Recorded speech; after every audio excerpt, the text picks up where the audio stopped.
Your daily dose of sports talk is here. Highlights, interviews, and analysis. From the entertainment capital of the world, Sports Wrap with Jason Page starts now.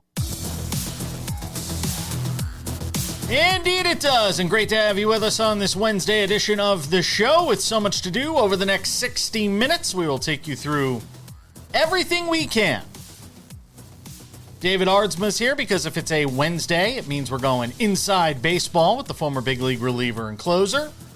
It also means the NBA Weekly with our friend Kurt Helin of Pro Basketball Talk at NBCSports.com. There is so much going on around the league. And mind you, by the time you watch this show, because it airs at all different times, different places all over the country, there could be new news that we don't even get to on this show because there is so much going on in the NBA as far as player movement is concerned. We'll get to as much of it as we can with Kurt Helin in this show. I want to make sure you all know we're going to be off on Thursday and Friday. Sports Wrap will still be here. I just won't be. We'll have special editions of Sports Wrap, bonus content, things that we've talked about throughout the week on Thursday and Friday. We'll still have our NASCAR preview with Tino Patino on Friday. Robert Lital will still be here, the founder of Black Sports Online, talk about some of the big stories of the week. But special editions of Sports Wrap on Thursday and Friday. Make sure our affiliates know as well, so they don't go sending me a million emails as well. So all of that coming up on Thursday and Friday. We will be taking the 4th of July holiday and heading off to San Francisco for a couple of days. Looking forward to that. All right, without any further delay, a lot to do on this Wednesday. Let's start it out as we always do. It's time for the big story, which is presented by the Daily Wrap. If you haven't done this yet, go and scan the QR code right there. You got your phone in your hand. Scan the QR code. And subscribe to the Daily Wrap. It's our Monday through Friday Sports Wrap with Jason Page newsletter. It's available over on Substack. We're covering the top story or stories of the day in that newsletter. It's simple. It's a quick read. You can check it out in the morning or in the afternoon, which is when we release it. The Sports Wrap with Jason Page newsletter over on our Substack, and we'll be putting more great content on that Substack in the days and weeks ahead. So you'll want to subscribe to that. It's free. And again, just scan the QR code for the Daily Wrap. All right. Serena Williams going at it yesterday with Maya Joint in her return to Wimbledon after a nearly 4-year layoff, sabbatical, if you will, evolving away from tennis, as she put it.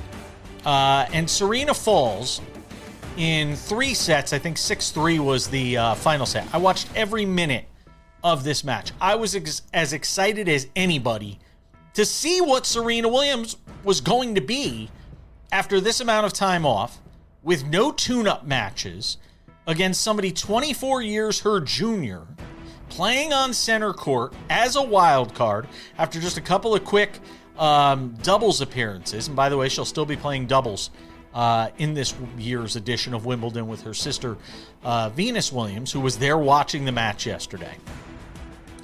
And here's what I observed watching the over 2 hours of this match. What you got yesterday was Serena Williams. Simple as that. But it isn't that simple.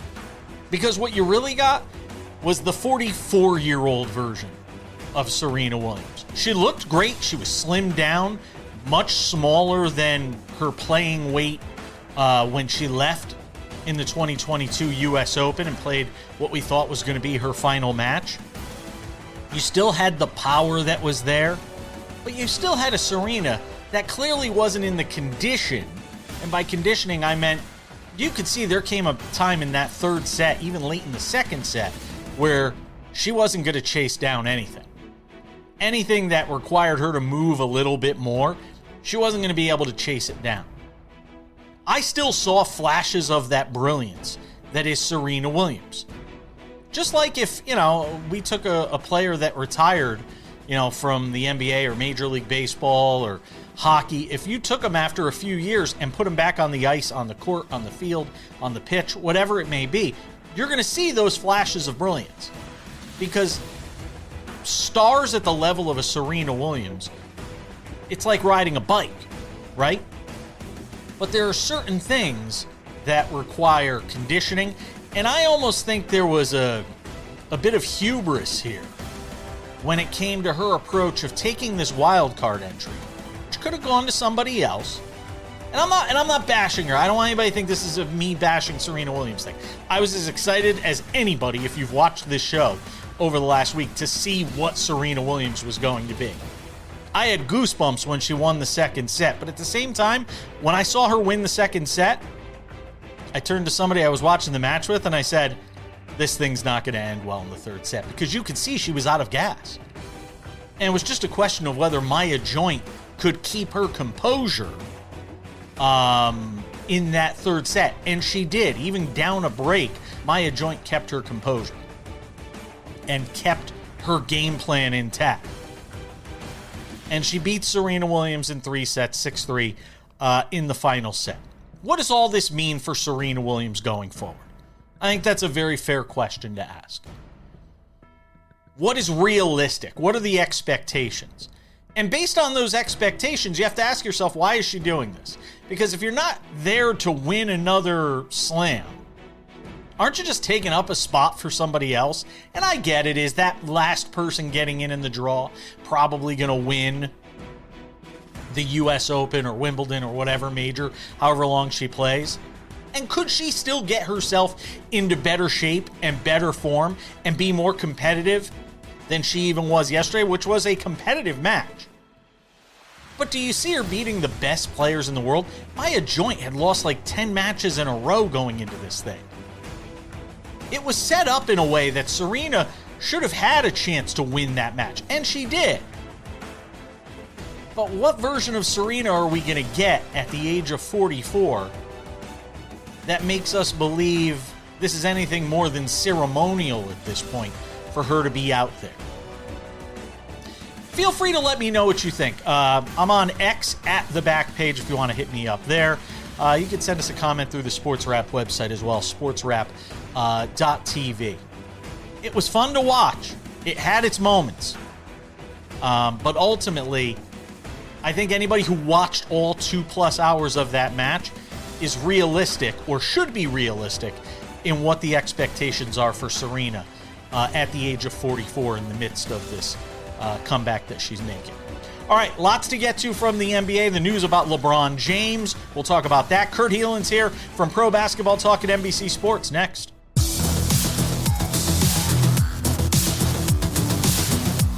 Hey, welcome back on this Wednesday. David Aardsma coming up later in the show. Our Sports Wrap MLB analyst, former reliever and closer for Inside Baseball.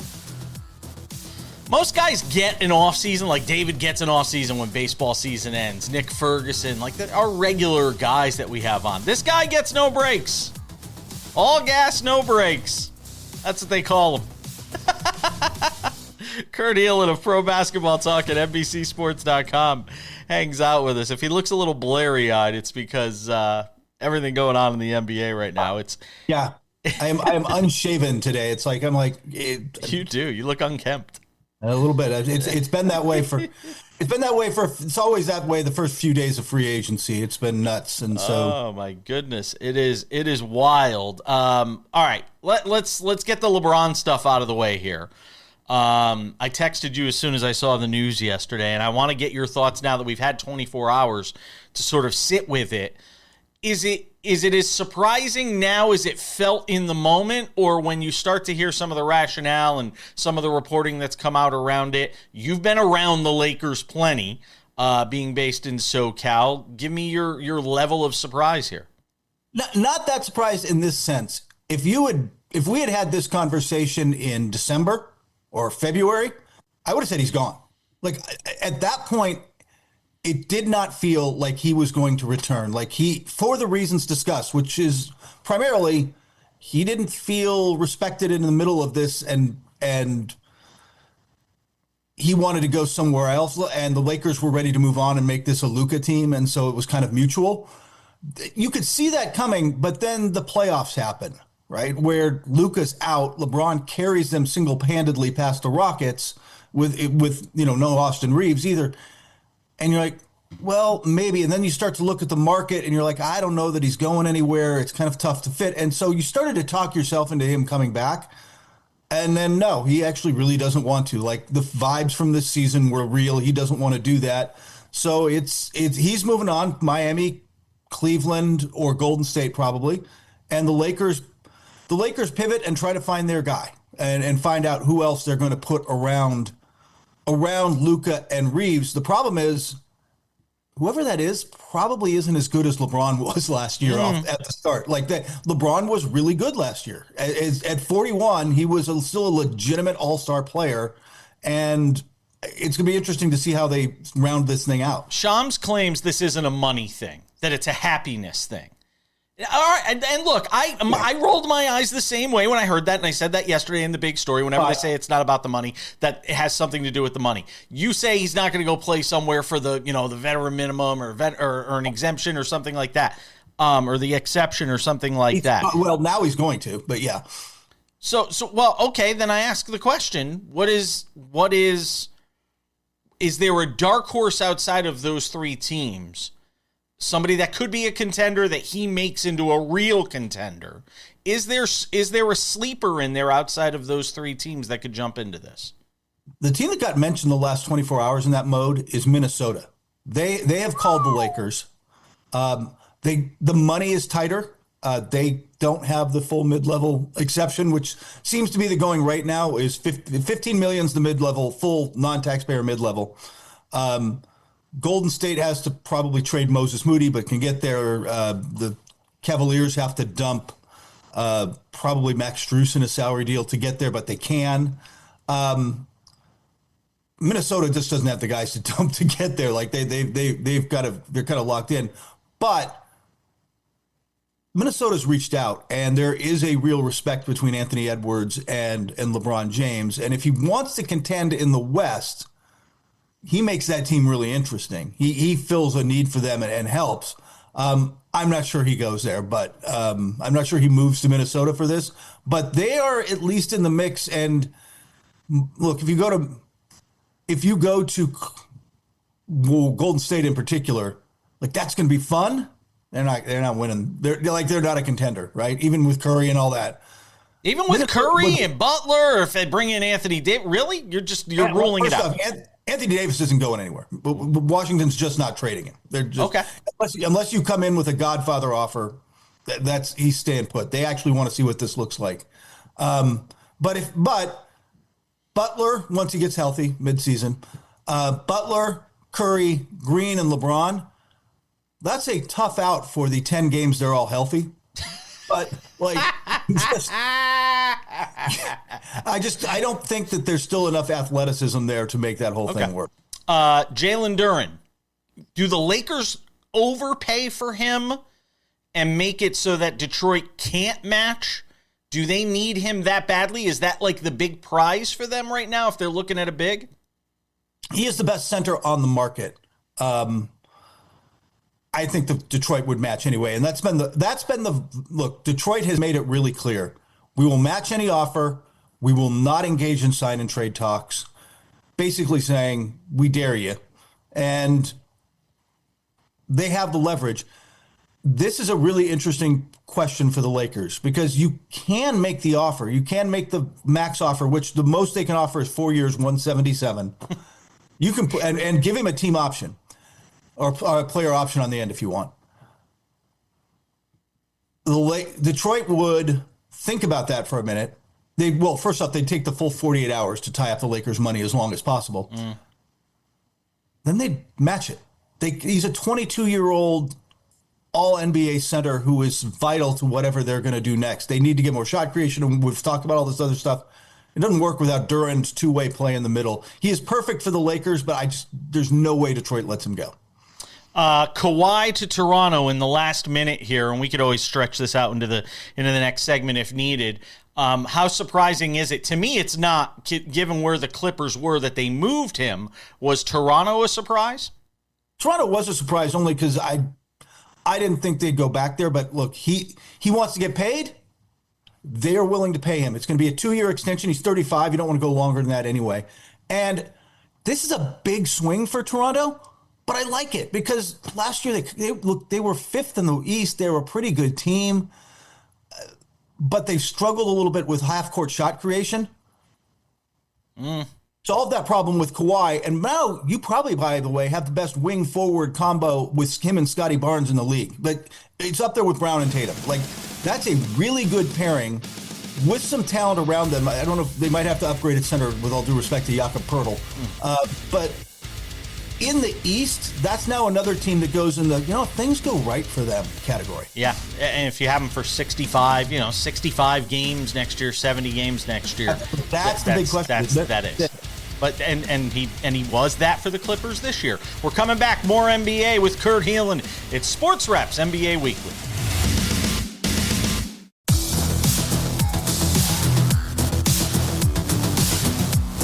Welcome back. David Aardsma, 10 minutes from now, as Sports Rep goes inside baseball. Right now, it's the NBA Weekly with Kurt Helin of Pro Basketball Talk at NBCSports.com. When you have David Aardsma on, do you occasionally just tap your helmet just to see how he reacts? No, but I am going to today. When he says something really that I disagree with, I'm going to be like, I want a review. Tap my hat. I like that. I can't watch baseball right now. The Yankees are unwatchable. They've lost 6 in a row. So, Ja Morant to Portland. Don't they still have Damian Lillard? I was thinking about that like a day later. I'm like, don't they still have Damian Lillard? I mean, Denny Avdia. Look, I like the move, but how does it all fit together for Portland now, going out there and getting Ja? It's going to be interesting to see if they make one more move and send. Like, they also have Drew Holiday. Don't forget. You could wait until a team kind of needs a Drew Holiday and then make that trade, which is, maybe it happens closer to the deadline or in the season when somebody gets injured and they need to fill in a spot. But I'm not sure all of them are there long term. For Portland, look, new owner syndrome. He really wants to make a splash. He wants to use a baseball term, he wants to announce his presence with authority, and it might go about as well as it did in Bull Durham, but we'll see. Ja gets a clean slate in a market not in the brightest of media glares, right? Like, he gets, not that anybody's going to be ignoring him because he's Ja, but you get the chance to go right, get right. You get with both Holiday and Lillard are probably 2 of the best pure leaders in the league. And you get a shot creator with Denny Avdia, and Donovan Clingan in the middle still. Like, that's a nice team up in Portland. That is a team that the fans can get behind and start to root for. The rally behind, they will be entertaining. And we'll see what Ja does with that. The vibe from every scout I've ever talked to now is that he's lost half a step. He's not quite the same guy. But he's also walks in the door as the best passer they have. And you don't want Damian Lillard doing all the shot creation. I'm really curious to see how that works out, but they become a kind of they become an entertaining team. They've already got plenty of athletes around that thing, and now you put them with Ja, and if they can get out and run, it'll be fun. What's the latest on Jaylen Brown? Boston's kind of stuck because the market isn't as good as they'd hoped for him. Then they started calling around and checking and saying, all right, well, he's frustrated. What can we do? What they're finding is a market that first off, they're asking for a lot. They as has been leaked, they've told some teams 4 first-round picks. If you can bring back players they like, then that's different.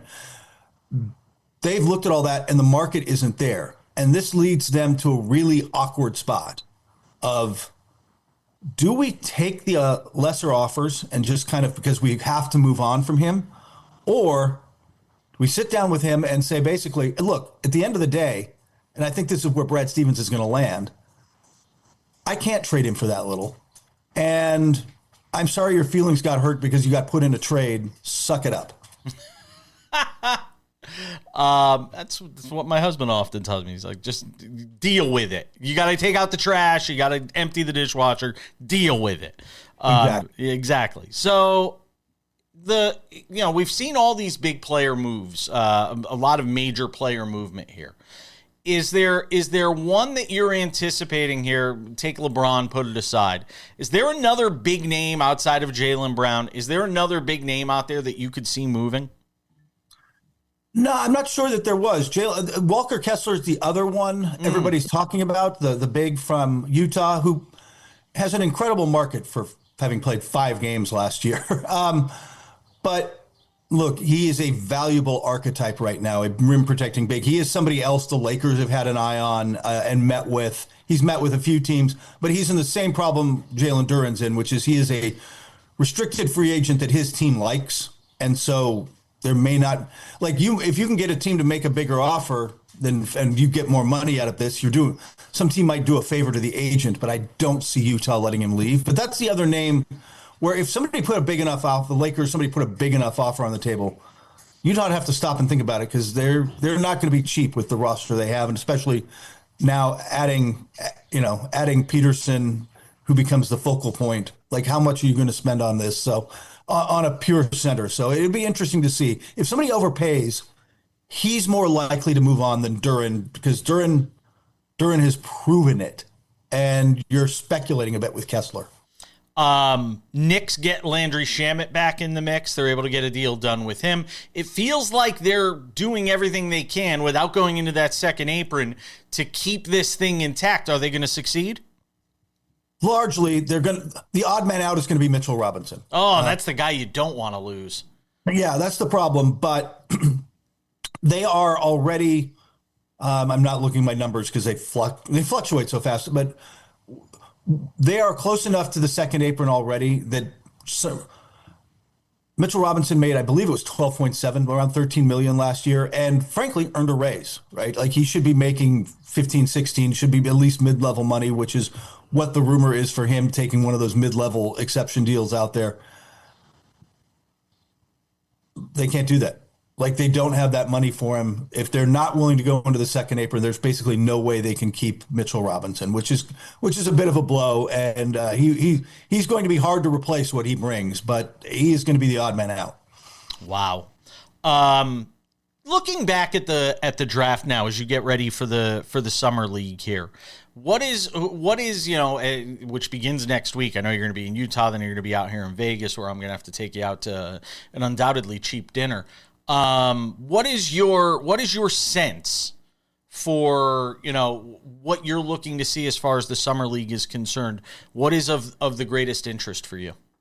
It's less those guys. It's not necessarily the top 3 or 4. Well, I was going to say the top 3.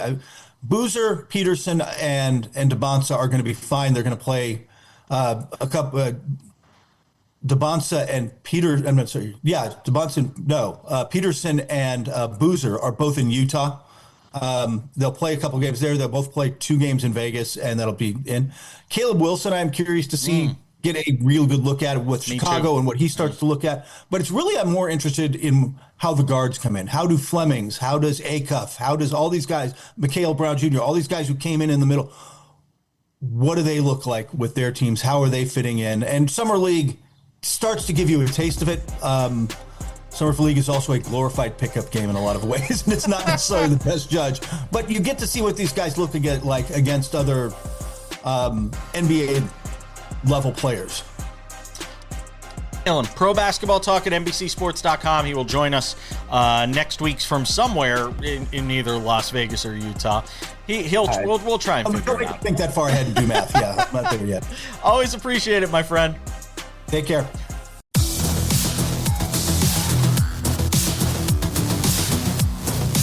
Wednesdays on Sports Rep means Kurt Helin to talk basketball. And it means this guy, who sits up in his bed and watches us on TV, apparently, I learned. David Aardsma, former big league reliever, closer, as Sports Rep goes inside baseball. Sometimes you forget we're on TV. Yeah, I was just scrolling through at 12:20 in the morning, and Fox Family down here in Arizona. All right, and Andrea goes, hey, "Are you going to be on?" I'm like, "No," because it was like Thursday or Friday, and bam, I'm on. Yep. Nice. Yep. That's why we do all that extra content. That's exactly why we do all that extra content. You're on Wednesdays, and then we use some extra stuff and put it together for different shows and repurpose it for later in the week. I'm sure you looked amazing on your giant screen TV there at the Aardsma estate. So let's get into some things here. Look, Tariq Skubal gave the ultimatum to the Tigers: play better or else. They're playing better. I mean, this team has started to wake up a little bit here, David.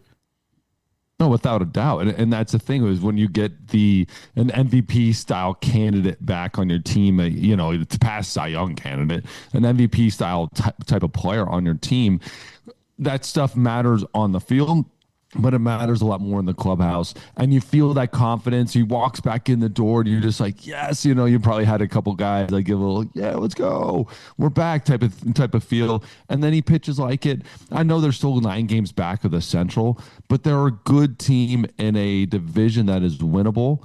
And I have no doubt that this team can pull it off. It's just 9 is still hard to come back from, no matter where you're at any point in the season. But if they get a couple things going their way, White Sox lose a couple games, they're right there. Talk about teams going in opposite directions. Detroit's playing better. They're doing it at the expense of the Yankees, who've now we had you on last Wednesday. I'm like, yeah, Yankees holding their own without Aaron Judge. Everything's great. And now all of a sudden they've lost 6 in a row. And thank you to the Red Sox. I mean, that loss Sunday night was as bad a loss as the Yankees could have.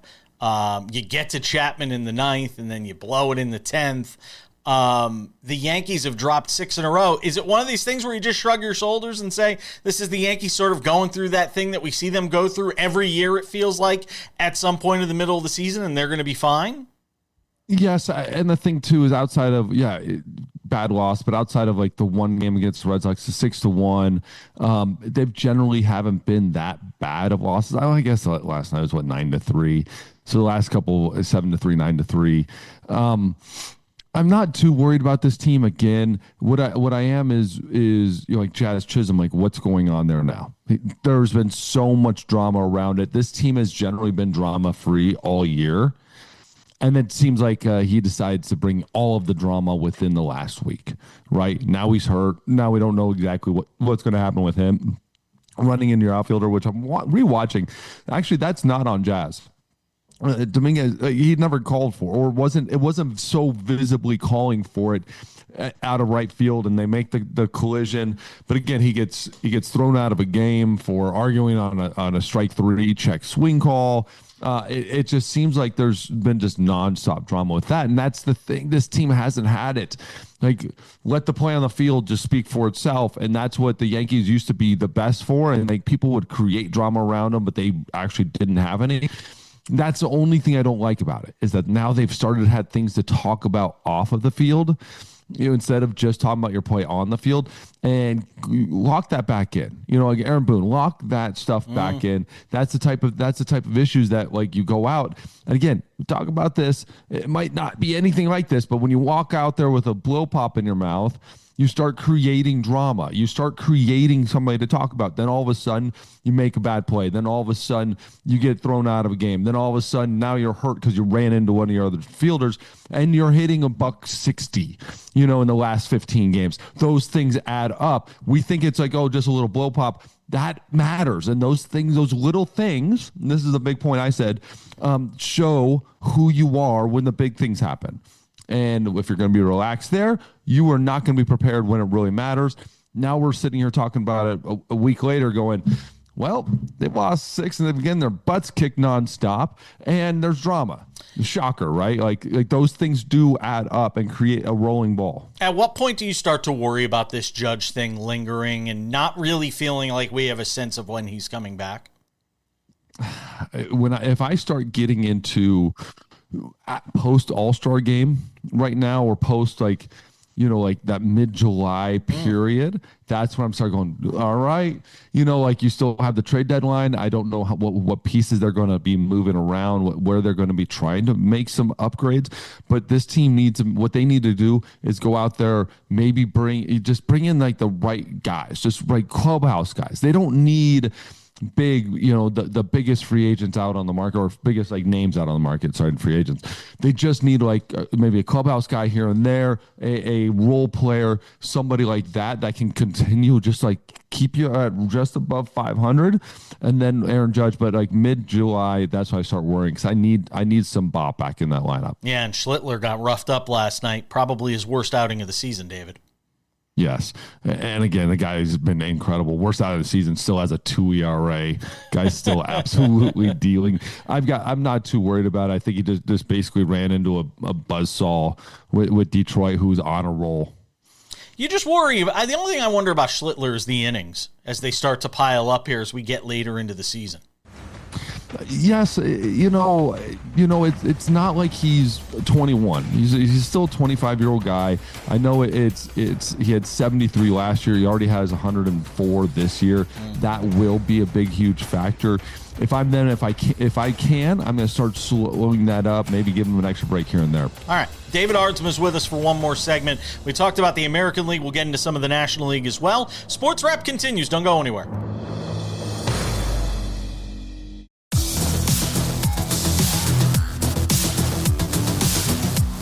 Welcome back. Sports Wrap goes inside baseball every Wednesday here on the show with David Aardsma, former big league reliever and closer. By the way, you're going to be calling some Little League World Series regionals. Is this true? Yes, I'm excited. I didn't know what to think of it, but I'm so pumped for a Little League World Series West regional. It's out of San Bernardino. Nice. Yes. Good gig if you can get it. Hey, but it's going to be fun. You know what? It brings me back to, like, as a little leaguer, I would have dreamed of been playing on those all-star teams, never did. And it's going to be fun to see those kids play and see that emotion and see love of baseball that's different than big leagues, right? You did all right for yourself. Even though you didn't make those youth teams, you did all right for yourself. By the way, before I get to the National League, the White Sox just continue winning. I mean, they're 45-39, David. This thing's becoming real in Chicago. If there's a sense this group believes right now. Oh, without a doubt. And the beautiful part about this, they believe, but they're young. They're so young and inexperienced that they don't know not to believe. Right? Yeah. This is the beautiful part of it. They don't know that they shouldn't be doing this. They're a really solid, well-built team. I still don't sit there and if I'm anybody, I'm not necessarily scared of the team itself, but I'm scared their belief in themselves and their not knowing that they shouldn't, right? Like, there is something to be said for that when you're going out there and just playing baseball every day. The thing about, and this is the thing that catches me, and this is where I stop every single time, they're basically middle of the pack in everything. Okay, they're middle and average, middle in ERA, middle in relievers, middle in fielding, like 14, 16, 14, 16. So there's nothing about this team that I sit back and go, oh God, like, I'm not really worried about it. I see them improving as a team, and playing good baseball. I also look at and go, like, they're just dumb enough and young enough to be winning great games, to just win baseball.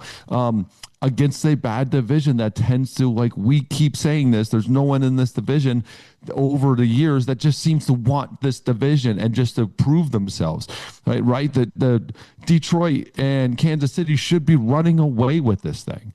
That's what I'm really seeing, is that two teams are sitting here not just dominating this division, and a very average White Sox team that is fun to watch, that very fun to watch, and will get better and better and better, are winning. It's a very frustrating thing to watch when you're seeing two teams losing baseball games that should be winning. Go over to the National League here for a minute, and we can talk about the Braves and Brewers. Brewers have been amazing, and what the Dodgers are doing. But the Marlins just finished out one of their best months in ages, and nobody's going to talk about them. They're the Marlins. They're sort of middle of the pack, 46-40. They've won 8 out of 10. All of a sudden, you turn around and the Marlins feel like they're starting to build something. You even saw the signs of it last year. It feels like the Marlins are building something here, David. 8 out of 10. That's great. They're 20-6 in June. Guys, 20-6. This isn't just a team going out there and winning Best some games. Ever. They have been absolutely dominant over this month. Number 1 in the league in ERA in the month of June. That is dominant, guys. That's not like, we're talking about the White Sox. This is a team where you're going out there and just dominating in one area of facet of the game, and they're still 14th in hitting. So they're still right there in hitting.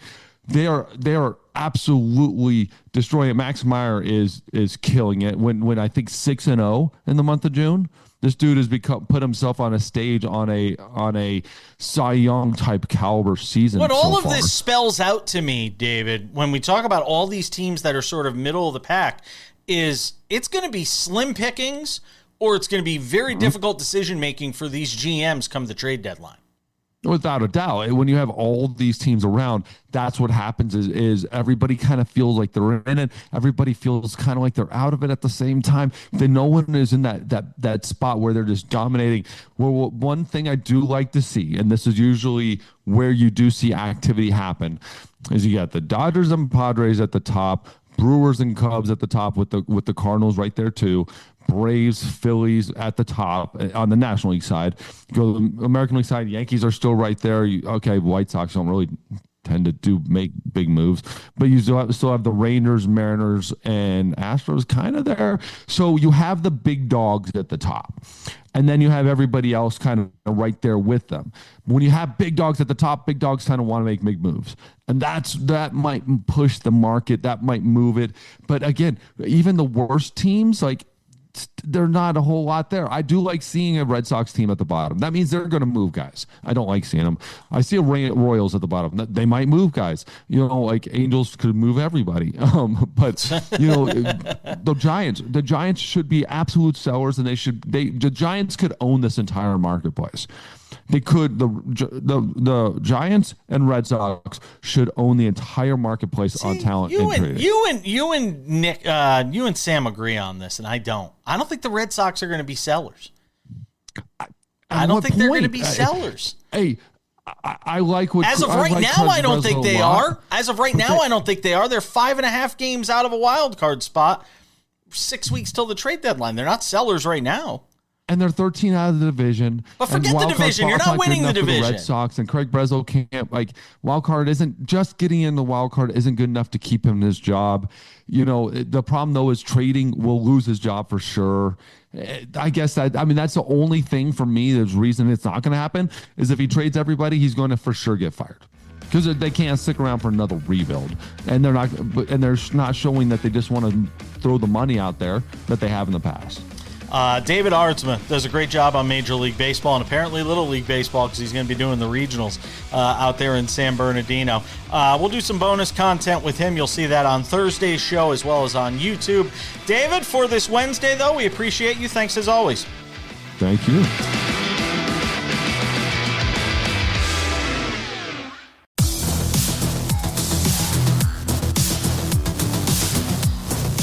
Just about time to put the wraps on this baby for a Wednesday. Again, special editions of Sports Wrap Thursday and Friday. Some bonus content from some conversations we had on the show this week. We'll also still have Tino Patino to preview this weekend's NASCAR race in Chicago. Robert Littell, the founder of Black Sports Online, will still be here on Friday, but a smorgasbord, if you will, on Thursday and Friday. We'll be taking a couple of days off for the 4th of July holiday as we inch closer to the start of NFL season when it is full throttle basically from September until the end of March Madness. So we have to get in our days where we can. As our buddy Sam Yarnell says, get in where you fit in. That's what we'll be trying to do. A couple of reminders before we go. As I said, the Sports Wrap with Jason Page podcast, the audio version of this show available Monday through Friday, wherever you get your podcasts, Spotify, Apple Podcasts, YouTube Podcasts, iHeartRadio, TuneIn, Odyssey, Amazon, anywhere you get a podcast. You can listen to this show, crystal clear audio, Monday through Friday. We also have the Sports Wrap with Jason Page YouTube channel, and this is the place for all things video related to the show. We have the Monday through Friday TV version of the show. Commercial-free, 45 minutes waiting for you early each afternoon. We also have Sports Wrap Shorts, extended conversations, Sports Wrap Originals. In the case of Sports Wrap Shorts, 1 to 3 minute long videos, news breaks, we jump in on Sports Wrap Shorts. give you the latest news, quick analysis, easy to digest, available on our YouTube channel. Sports Wrap Shorts also available on our TikTok. Sports Wrap Jason page also available on our Instagram by the same name, Sports Wrap Jason page. If you're not following us there, go and do it. We very much appreciate it. The Sports Wrap with Jason page website has everything to do with the show. The Monday through Friday TV version of the show, clips from the show, the audio podcast, the Substack newsletter, find your affiliate. If you've always wanted to know, where could I find the show in my area? Or maybe I'm traveling and I want to be able to still watch the show. The Sports Wrap with Jason page website, sportswrap.tv, has all that information. All you do is plug in your city, your state, boom, you can find out where to watch the show on over 270 affiliates in the U.S. and Canada. We appreciate you doing that as well. Check out the website. It's fantastic. All right, without any further delay on this Wednesday edition of the show, it's time for some odds and ends. Odds and ends, NBA free agency. You saw Kurt Helin on earlier in the show talking about some players that could be on the move. Well, they're moving. Walker Kessler is among a whole slew of new Los Angeles Lakers. The Lakers signing a bunch of players here during the time that we were putting the show together, including Sandro Mamukelashvili. You like it? I got that one right. Quentin Grimes, Colin Sexton, Walker Kessler, all going to the Lakers on multi-year deals. Look, we said they had a ton of money with LeBron James announcing that he wasn't coming back to the team, some $50 million. And they went out and spent it, maybe like drunken sailors. And maybe they believe that Mamukelashvili, who's getting 4 years, $52 million, can be that big that they have been sort of having their eyes on. Grimes gets 4 years and $60 million. Colin Sexton gets 2 years and $19 million. And again, Walker Kessler is a huge deal for this team. The Lakers trading for Walker Kessler for unprotected first-round picks in 2031 and 2033, and first-round swaps in 2028 and 2030. Kessler gets 4 years, $130 million. So now you add him to Austin Reeves. You add him to Luka Doncic, Rui Hachimura. This Lakers roster is starting to take shape. It's going to be a different team without LeBron James. Make no mistake about it.